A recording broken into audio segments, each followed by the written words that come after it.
il est temps pour nous les Africains de commencer à écrire notre histoire nous-mêmes. Parce que, attendez, Jean-François, qui mieux que toi pour me parler de ce qui se passe chez toi? C'est clair. Si je commence à parler je commence à dire aux gens ce qui se passe chez toi, alors que je ne sais pas ce qui se passe chez toi, tu vois pas qu'il y a quelque chose qui ne va pas là. Et c'est ce qui se passe chez nous. C'est qu'aujourd'hui, en fait, on nous a imposé des choses, alors que nous sommes en vie et qu'il y a des choses, nous ne sommes même pas au courant de ça. On a divisé, séparé nos pays sans notre présence.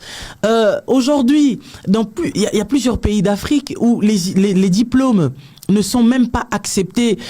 Ici, en Europe, il y a tellement de choses que l'Africain subit depuis des siècles, qu'à un moment donné, il faut qu'on commence à dire qu'il faut que ça cesse, en fait. Il faut dire stop. Il faut que l'Africain se connaisse. Il faut que l'Africain sache qui il est. Quelle est son histoire, bon sang. Quand tu ne connais pas ton histoire, mais qu'est-ce que tu vas apprendre à tes enfants? En Afrique, par exemple, dans nos écoles, on n'étudie pas l'histoire africaine. Et ça, c'est vraiment dérangeant. Mais si, déjà, dès le bas âge, déjà, dans le b.a.-ba, si on te fait apprendre la nature de l'autre, les enseignements de l'autre, je ne suis pas contre, j'ai grandi ici. C'est bien normal que j'ai eu à étudier le cursus. Voilà, l'histoire de France, c'est normal. Mais est-ce que c'est normal pour toi, pour un enfant qui se trouve au Sénégal, par exemple, de connaître tout ce qui se passe en France ainsi que dans les provinces de France et de ne rien connaître sur le Sénégal, par exemple? Mais c'est loin d'être normal. L'enfant sénégalais devrait d'abord avoir la connaissance de son pays, de son histoire.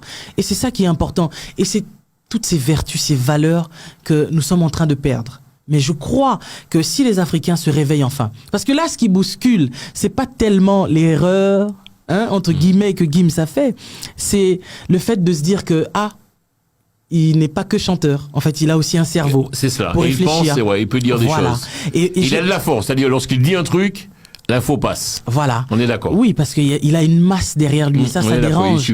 Et je dis quelque chose. On nous aime tant qu'on danse, tant qu'on chante, tant qu'on court, tant qu'on joue au foot. Mais on ne nous aime pas dès lors qu'on commence à raisonner. Tant qu'on est dans l'ignorance, on nous aime. Mais quand on commence à être dans la conscience, on nous déteste. On est des bons amis dans tout ce qu'on fait là, que j'ai dit. Ouais, l'amusement. L'amusement, le divertissement, l'égarement même. Il n'y a qu'à regarder, en fait, notre communauté africaine ou même antillaise.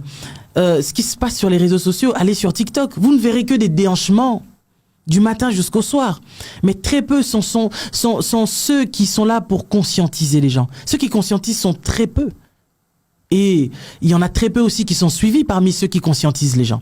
Parce que c'est comme si on a l'impression que bon, c'est pas important. Mais non, c'est important. C'est bien plus qu'important. Si vous voulez vraiment aller récupérer cette valeur, parce qu'en fait, en gros, ce qu'on demande, ce n'est pas de l'amour. On n'en a pas besoin. Du moment où je m'aime moi-même, du moment où j'aime Jean-François, c'est tout ce qui compte, ok? Mais ce que nous voulons, c'est le respect de nos racines, le respect de notre histoire. Qu'on ne vienne pas chambouler notre histoire, qu'on ne vienne pas nous écrire notre histoire à notre place, alors que nous-mêmes, nous pouvons écrire notre histoire à notre sauce, bien évidemment. Parce que ce qui dérange, c'est le fait que lui raconte son histoire selon ce que lui, il a appris, mais on veut qu'il raconte l'histoire selon ce qu'on lui a appris. Mais entre nous deux, qui est censé bien connaître son histoire? Bien vu. Wow. Alors moi, c'est vraiment ce qui me dérange. Et je me dis que je me battrai pour continuer à conscientiser la jeunesse africaine. Parce que je vois des belles personnes qui le font. Nathalie Yamb, elle est tellement combattue, cette femme. Claire. Je vois plusieurs personnes. Je vois des personnes comme Kalala Omotound, qui n'est plus paix à son âme, mais voilà quoi, on est en train de perdre des personnes de valeur. Mais je me dis que leur sang crie, le sang de nos ancêtres crie, le sang de tous ces innocents qui sont partis parce qu'ils prônaient la vérité, celle d'éclairer l'Africain, l'homme noir, et de lui dire que tu as bien plus de valeur que ce qu'on veut te faire croire. Tu es bien plus que ce que on te fait croire que tu es. On veut te faire croire que tu n'es rien, que tu n'es pas intelligent, alors que, écoutez, côté ingéniosité, je peux vous garantir que les Noirs sont très forts. On a fait beaucoup de choses. Hein. Tellement de choses. Mais encore là, une fois, ils font tout pour étouffer ça. Et en fait, tu sais, quand tu vois un enfant et que tu ne lui montres pas de quoi il est capable, l'enfant va s'arrêter dans le minimum de... La médiocrité. Voilà, dans la médiocrité. Il ne pensera pas.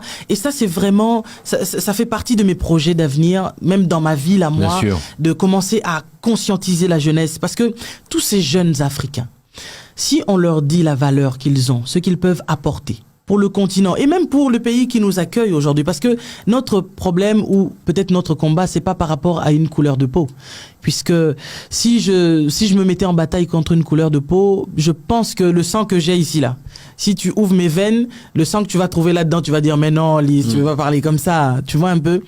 Mais je dirais tout simplement que il y a des jeunes qu'il faut tellement encourager, leur montrer la valeur qu'ils ont, et ces jeunes là ils vont arrêter avec la délinquance. Mais c'est parce qu'en fait, c'est comme si eux-mêmes, ils veulent que ces jeunes soient là où ils sont. Parce qu'en fait, pour qu'on réserve la place des élites, à ceux qui doivent être là.